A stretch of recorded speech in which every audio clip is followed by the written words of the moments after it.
Assalamualaikum warahmatullahi wabarakatuh. Selamat malam teman-teman semua. Di sini saya mendapatkan tugas untuk mewawancarai guru olahraga untuk mata kuliah kajian dan pengembangan kurikulum penjas. Nah, di sini saya sudah bertemu dengan salah satu guru dari sekolah yang ada di kota Semarang, yaitu SMK Swadaya Semarang. Sebelumnya saya akan menanyakan identitas Bapak terlebih dahulu. Dari nama lengkap, tempat dan tanggal lahir, kemudian alamat rumahnya, terus sekolah tempat mengajar dan pengalaman mengajarnya. Bisa dijelaskan Bapak? Baik, sebelumnya Assalamualaikum warahmatullahi wabarakatuh. Waalaikumsalam. Perkenalkan, nama saya Bapak Azriel Manadafa, biasa dipanggil dengan Pak Dava. Ya. Nah, untuk tempat tinggal dan tanggal lahir saya itu tempat tinggal di Jepara. Untuk tanggal lahir mungkin di skip aja ya. Dan untuk alamat itu alamatnya saya sebenarnya berasal dari Jepara, tapi untuk saat ini masih tinggal di daerah Semarang, yaitu di Jalan Dr. Cipto. Itu. Terus untuk sekolah tempat mengajar kebetulan saya diamanai mengajar di SMK Swadaya Semarang, yang mana itu terdapat di Jalan Taman Progo, daerah Citarum gitu. Untuk pengalamannya? Untuk pengalaman mengajar kebetulan baru kali ini aja pengalaman mengajar di SMK Swadaya, karena sebelumnya itu hanya magang kependidikan yang dilaksanakan dari universitas seperti itu. Baik Bapak, terima kasih untuk identitas perkenalannya. Kemudian kita lanjut ke pertanyaan selanjutnya tentang pendidikan dan pengembangan profesional. Yang pertama, apa latar belakang pendidikan Bapak sendiri? Untuk latar belakang pendidikan saya itu yaitu saya berasal dari jurusan pendidikan jasmani, kesehatan dan rekreasi, yang mana saya lulusan dari Universitas PGRI Semarang.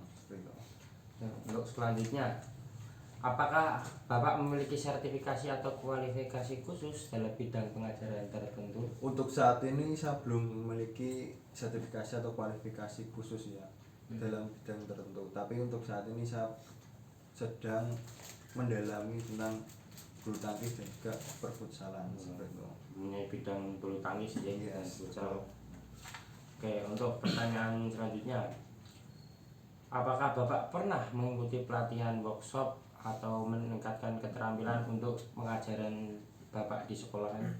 Untuk pelatihan workshop itu saya pernah mengikuti saat berada di bangku perkuliahan, yang mana di situ diselenggarakan oleh universitas seminar nasional dan juga workshop pelatihan editing video, yang mana hal itu sangat relevan dengan kondisi kita di era sekarang ini, yang mana era digital pasti tentunya adanya dengan editing video atau videografi seperti itu. Oke, baik Bapak, terima kasih.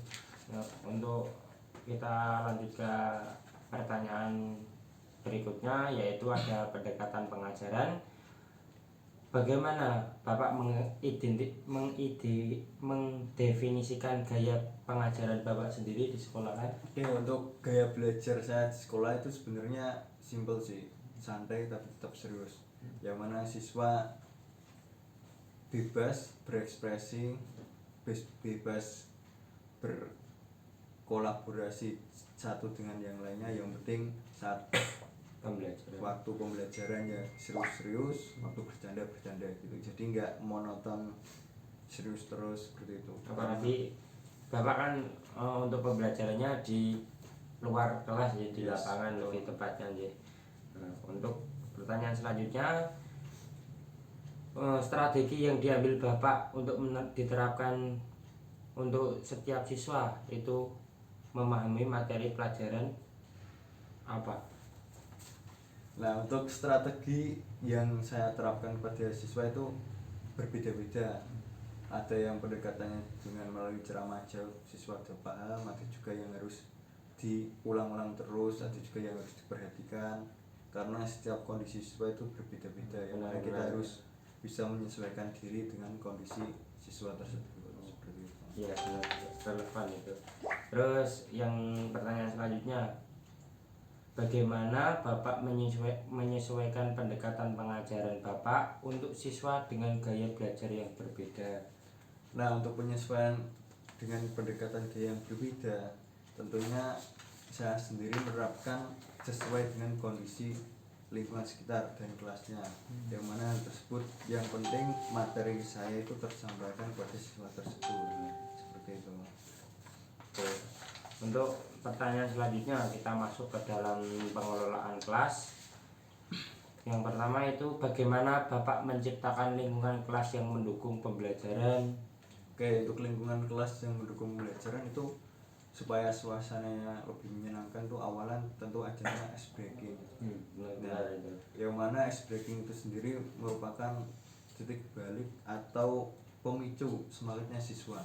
Karena kalau kita tiba-tiba langsung pembelajaran, tentunya hal tersebut akan siswa jenuh sendiri. Iya benar sih. Ice breaking kan juga untuk mencairkan suasana juga sebelum mulai pembelajaran sih. Untuk pertanyaan selanjutnya, apa strategi Bapak untuk mengelola perilaku siswa yang tidak sesuai dengan yang ada di sekolahan tersebut? Nah, untuk perilaku siswa yang tidak sesuai itu tentunya yang pertama itu saya sendiri itu ada yang namanya kontrak pembelajaran. Yang mana dengan kontrak pembelajaran tersebut apabila ada siswa yang melanggar, maka kita dengan kesepakatan bersama kita bisa menghukum siswa tersebut sehingga siswa tersebut kedepannya insya Allah akan menurut dan tidak melenceng Akan berubah ya. betul seperti itu. Pertanyaan selanjutnya, bagaimana Bapak merencanakan dan melaksanakan disiplin di dalam kelas? Oke, nah untuk perencanaan disiplin saat di dalam kelas tuh kalau saya sendiri tuh menerapkannya setiap dikasih waktu. Contoh seperti saat ganti pakaian itu 5 menit harus sudah ganti pakaian, kalau nggak ada kita adakan yaitu push up. Karena sesuai di kontrak pembelajaran tadi di awal, sehingga siswa dengan sendirinya akan disiplin seiring dengan berjalannya waktu. Benar ya, itu salah satu sikap disiplin ya Pak. Di dalam sekolah khususnya disiplin waktu lah tentunya.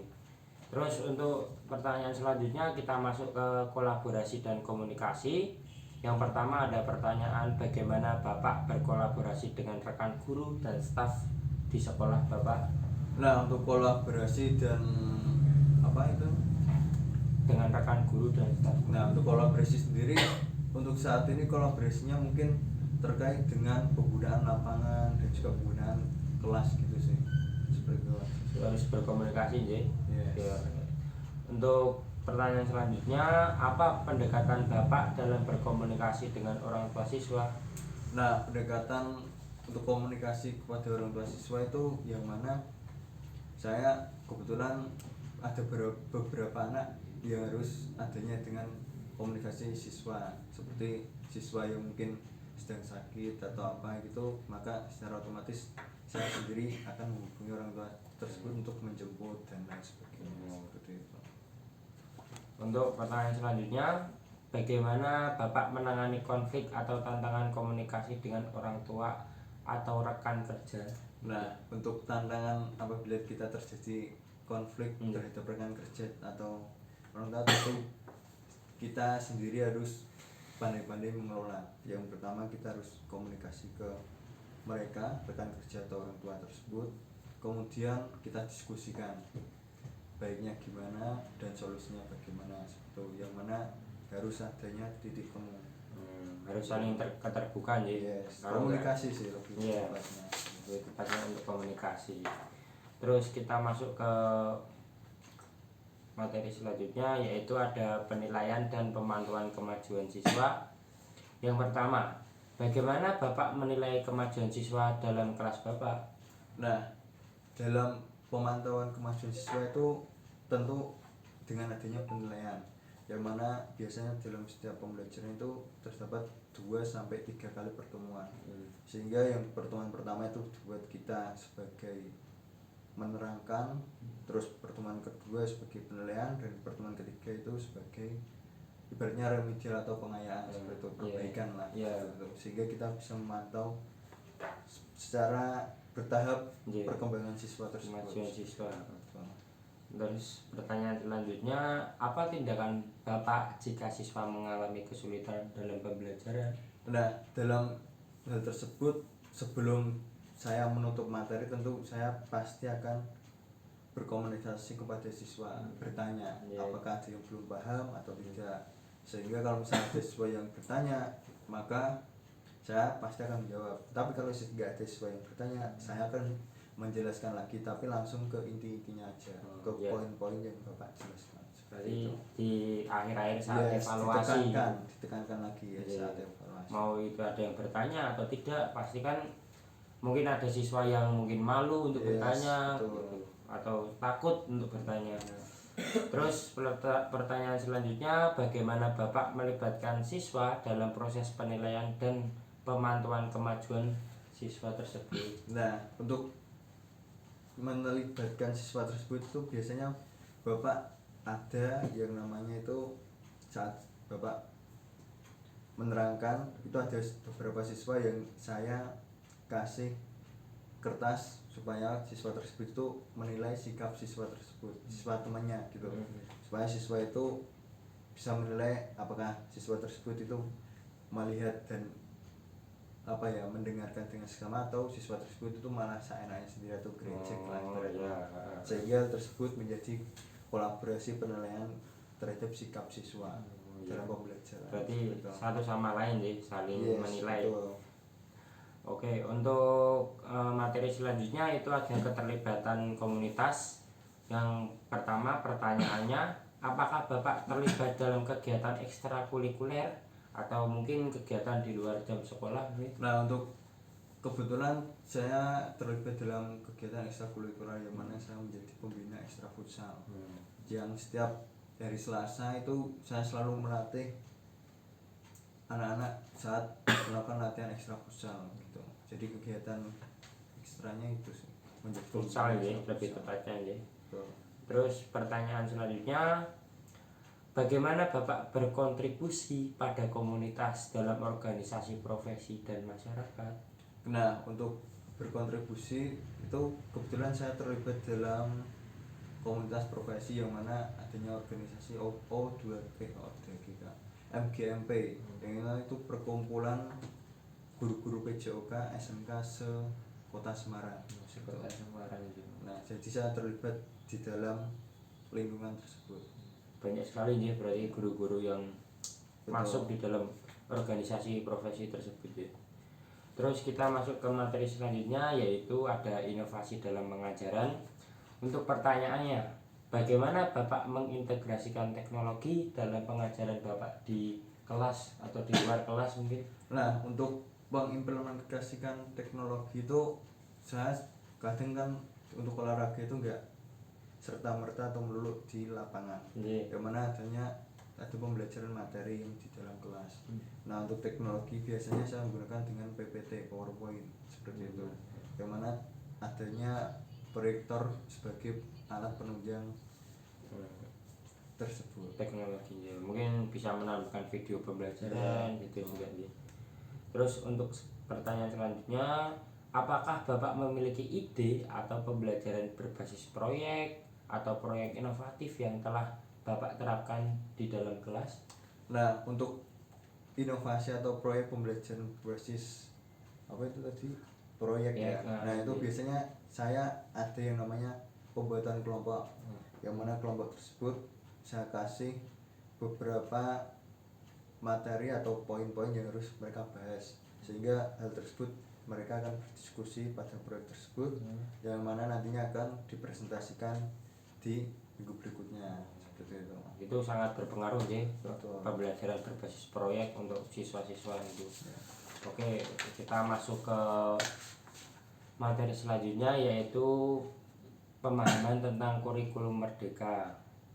Yang pertama, apa pemahaman Bapak tentang konsep kurikulum merdeka? Nah, kalau pemahaman saya konsep kurikulum merdeka itu merupakan kita sebagai guru itu yaitu sebagai fasilitator, yang mana kita menjembatani siswa supaya siswa itu leluasa berekspresi, berkreativitas, dan leluasa untuk mencari ilmu sendiri seperti itu. Yang mana kita hanya sebagai fasilitator dan menjembatani aja. Sebagai pendamping ya. Ya, pendamping gitu. Terus untuk selanjutnya, bagaimana Bapak menjelaskan karakteristik utama dari kurikulum Merdeka kepada siswanya? Nah, saat saya menjelaskan hal tersebut, saya itu sudah menjelaskan di awal kepada siswa bahwa di dalam kurikulum Merdeka ini Bapak sebagai fasilitator, yang mana tidak serta-merta pembelajaran itu harus dari Bapak sendiri, yang mana Bapak hanya menjembatani dan juga sebagai penghubung dari pemahaman siswa tersebut, seperti itu. Oke, kita langsung masuk ke materi berikutnya tentang penerapan prinsip-prinsip kurikulum Merdeka dalam pengajaran. Oke, untuk pertanyaannya, bagaimana Bapak menerapkan fleksibilitas kurikulum untuk menyesuaikan kebutuhan dan minat siswa di dalam kelas? Nah, untuk fleksibilitas itu tergantung dengan siswanya, karena siswa itu kan sudah memiliki pemikiran sendiri. Yang mana kalau misalnya ada siswa yang berminat, biasanya saya tawarin untuk ini, kita materinya itu ada bola basket, bola voli, sepak bola, di bola besar ya.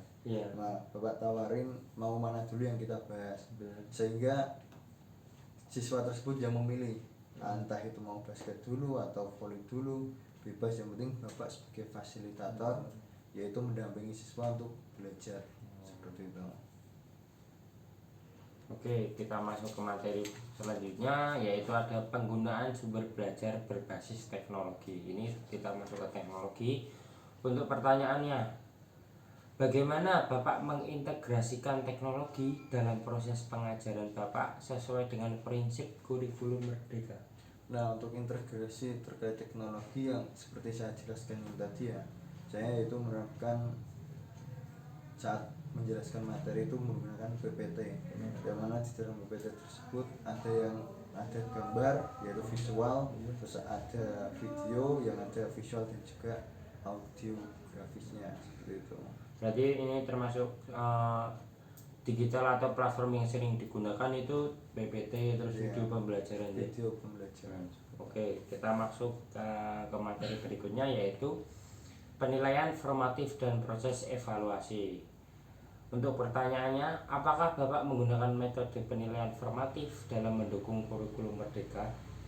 Iya, tentu adanya penilaian formatif, yang mana hal tersebut sebagai penunjang atau aspek supaya kita tahu perkembangan siswa, tahap-tahapannya, seperti itu. Karena hal tersebut sangat penting sekali untuk kita tahu apakah siswa ini memahami pembelajaran tersebut atau siswa ini paham terkait pembelajaran seperti itu. Oke, kita masuk ke materi berikutnya, yaitu ada kolaborasi antar guru dan pengembangan kolektif. Untuk pertanyaannya nih, bagaimana Bapak berkolaborasi dengan rekan guru dalam merancang dan melaksanakan kurikulum Merdeka tersebut? Nah, kebetulan saat ini tuh ada yang namanya kolaborasi dengan rekan guru, dengan adanya model pembelajaran mendalam, sehingga kita harus berkolaborasi kurang lebih 2-3 guru, yang mana harus ada saling keterkaitan, seperti itu. Jadi bisa mengalir, seperti itu. Terus pertanyaan selanjutnya itu masuk ke materi tantangan dan solusi dalam implementasi kurikulum Merdeka. Untuk pertanyaannya, apa tantangan utama yang Bapak hadapi dalam menerapkan kurikulum Merdeka? Sebelumnya kalau tantangan itu mungkin terkait dengan siswanya, cuma yang mana saya harus menjelaskan kadang 2 kali, kadang 3 kali untuk supaya siswanya paham.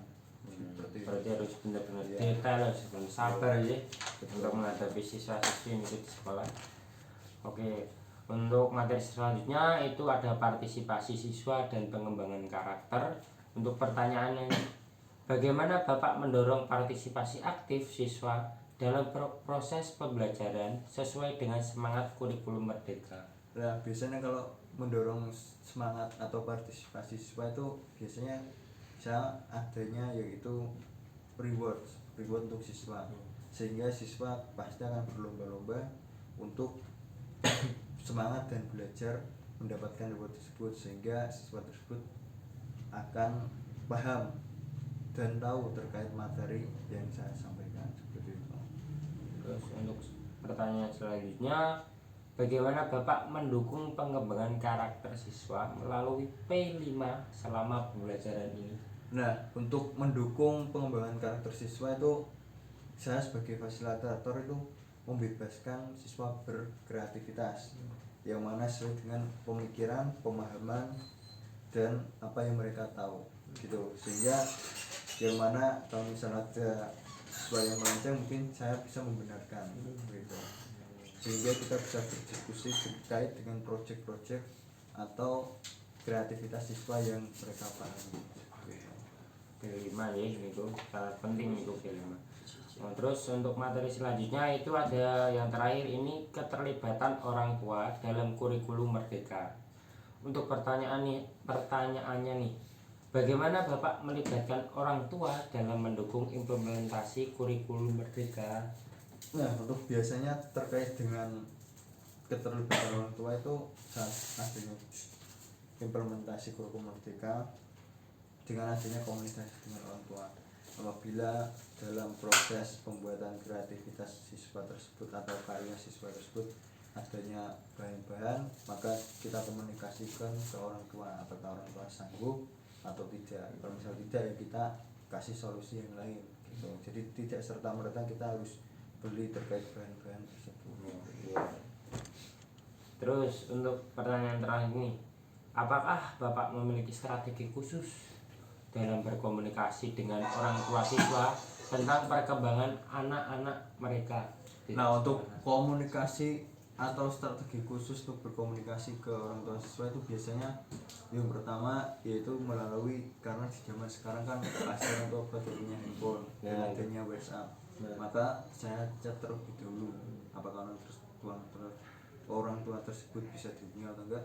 Dan kalau misal ibaratnya komunikasi di chat atau lewat online itu kok kurang pas atau kurang paham orang tuanya, maka saya temukan sendiri, harus bertemu ya, biar enak ya, supaya lebih enak komunikasinya, supaya lebih paham dan tidak ada salah paham. Lebih tepatnya itu menghindari salah paham dan konflik dengan orang tua siswa seperti itu. Berarti orang tua itu harus sangat dilibatkan ya dalam pembelajaran siswa, karena itu sangat penting bagi siswa. Oke Bapak, terima kasih atas wawancaranya dengan pertanyaan-pertanyaan yang mungkin sedikit sulit ini ya. Terima kasih ya Pak untuk wawancaranya. Terima kasih teman-teman sekalian, untuk wawancara kali ini selesai. Wassalamualaikum warahmatullahi wabarakatuh. Ora salim anjir. Ora salim iki. Ya apa salim barang. Kayak kualik anjir. Aku apa nang Mas apa lagi pertanyaan saya akeh Pak. Ra apa. Iki lho.